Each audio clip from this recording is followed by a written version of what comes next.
बिस्मिल्लाहिर्रहमानिर्रहीम। Okay friends, तो इस वीडियो के अंदर हम बात करने वाले हैं गोल्डन रूल इन हेवरिस्टिक। तो ये हमारे पास लेक्चर नंबर 11 है और चैप्टर नंबर 7 है। तो इसमें हमारे पास सबसे पहले तो golden rule in heuristic. Designing user friendly software can be simplified with the golden rule.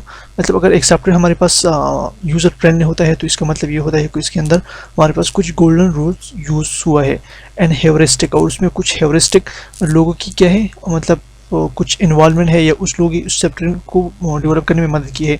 These are broadly easy to follow design principle that help create better system.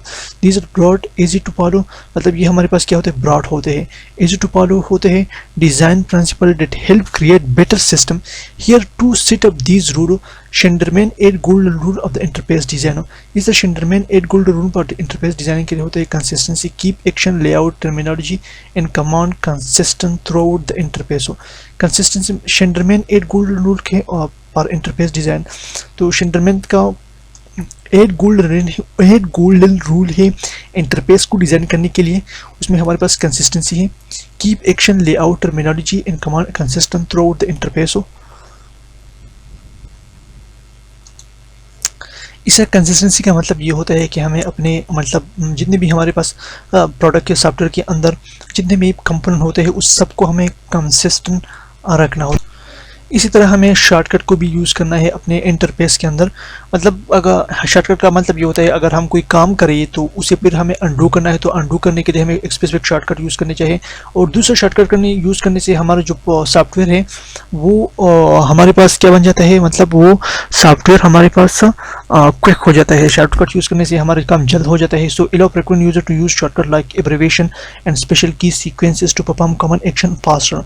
सो मतलब moves allow frequent user to use shortcut like abbreviation and special key। मतलब shortcut कुछ इसी तरह होता है कि वो abbreviation होता है, ठीक है। तो उस एब्रिविएशन उस शॉर्टकट को यूज़ करने से हमारे पास बड़ी काम होता है, मतलब जो काम ज़्यादा टाइम लेते हैं उसको हम शॉर्टकट से करते हैं। तो शॉर्टकट हमारे पास बहुत काफ़ी काम मतलब काफ़ी किरदार अदा करते हैं हमारे पास को क्विक करने में, काम को क्विक करने में। फीडबैक को provide a feedback for every user action appropriate to the task को सिग्निफिकेशन। इस तरह provide a feedback for every user action appropriate to the task signification. और इसी तरह हमें फीडबैक देने चाहिए, provide feedback for every user action appropriate to the task को सिग्निफिकेंस। इसी तरह अगर कोई बंदा कोई काम करे या कोई हमारे वेबसाइट के अंदर अगर कोई बंदा आ जाए और वो उसको कोई कमेंट हमारी कुछ कंटेंट के ऊपर करे तो उसको एक स्पेसिफिक फीडबैक देना इंतहाई ज़रूर होता है, क्योंकि उससे उस चीज़ का इंटरेस्ट बढ़ जाता है और उसको ट्रस्ट भी पैदा हो जाता है। Closure design interface to user know when a task is completed. इसी तरह एक स्पेसिफिक यूजर को जब कोई काम कंप्लीट हो जाए तो उसके बारे में उसको इंफॉर्मेशन होनी चाहिए, ठीक है। तो ये हमारे पास कंसिस्टेंसी, शॉर्टकट, फीडबैक और इंक्लूजन। इसके बाद हमारे पास एरर प्रिवेंशन होने चाहिए। जब हम कोई एरर करें तो वो एरर जो हो मतलब वो अगर हमारे पास सपोज मैंने कुछ चीज़ें गलती में डिलीट किया, ठीक है, अपने सिस्टम के अंदर, तो फिर कोई इसी तरह शॉर्टकट होनी चाहिए ताकि वो जो मैंने चीज़ डिलीट किया वो वापस रिकवर हो जाए, ठीक है। तो prevent mistake and provide clear instruction for recovery if error आकर हो, ठीक है। तो एरर आकर हमारे पास तो इसका मतलब ये होता है कि हमारे पास हमने prevent mistake and provide clear instruction, जो मिस्टेक लोग करते हैं उसके बारे में लोग को इंफॉर्मेशन देना, इंस्ट्रक्शन देना ताकि लोग वो एरर कम से कम करें, ठीक है।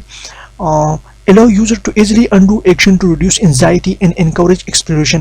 Reversal allow user to easily undo action to reduce anxiety and encourage exploration. इस तरह यूजर को अलाउ करना to easily undo action to reduce anxiety and encourage exploration. Allow user to easily undo action to reduce anxiety and encourage exploration.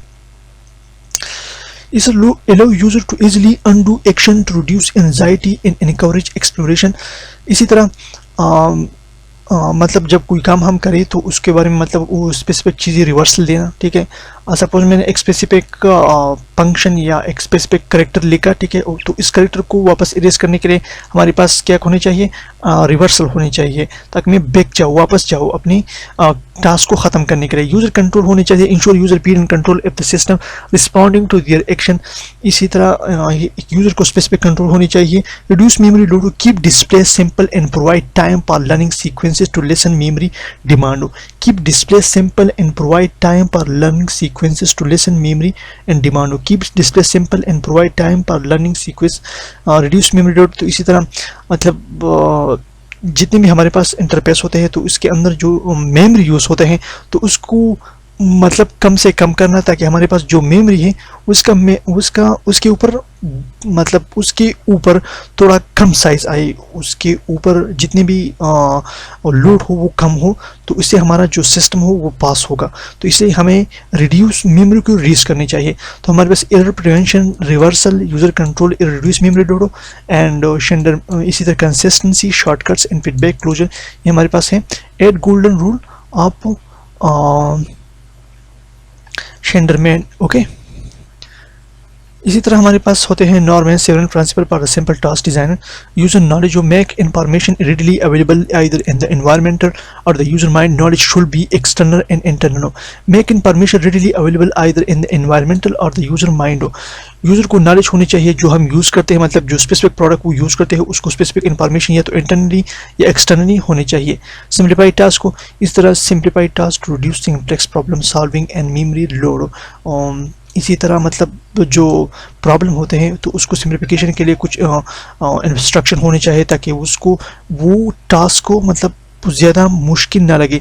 Provide mental aids, better feedback, automation और task simplification, ठीक है। Visibility, make the system function and their effect clear to user.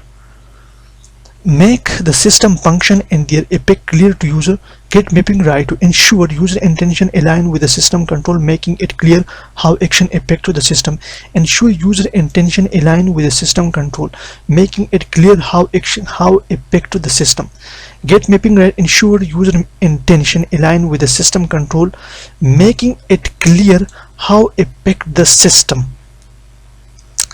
इस तरह मतलब gate mapping right का मतलब ये होता है कि हम जो चीज़ें करते हैं मतलब वो स्पेसिफिक मैप होनी चाहिए, मतलब वो गेट मैपिंग राइट, तो मैं काम करता हूँ गेट मैपिंग राइट हो तो ओके। तो इसका मतलब ensure user intention align with the system control, मतलब लोग की इंटेंशन फाइंड करनी चाहिए और उसके मुताबिक सिस्टम उसके मुताबिक उस लोग को कंट्रोल देनी चाहिए, ठीक है। Making clear how action effect the system. Constraint, utilize natural and artificial constraint to guide user toward to the correct action. इस तरह स्पेसिफिक कंस्ट्रेंट होनी चाहिए ताकि लोगों को सही रास्ते पर गाइड किया जाए और वो अपने काम करे, ठीक है। Design for error, anticipate user error and create way for user to recover from them, ठीक है। Design for error, anticipate user error and create a way for user to recover from them. अगर user कोई error करे तो इस error को बचाव करने के लिए हम कोई रिकवरी मेथड भी डिजाइन करें, ठीक है। तो standardize when there are no natural mapping, standardize arbitrary ones, so यूज only need to learn them once, okay. तो गाइस तो ये हमारे पास नॉर्मन 7 प्रिंसिपल पर सिंपल टास्क। इस तरह ये हमारे पास इसमें यूजर नॉलेज था, simplified task, visibility, get mapping right हो, कंस्ट्रेंट हो, डिजाइन फॉर एरर, इंस्टेंटराइज। तो ये हमारे पास क्या थी, नॉर्मन 7 प्रिंसिपल थी नॉर्मन, ठीक है। Okay, thank you so much for watching this video.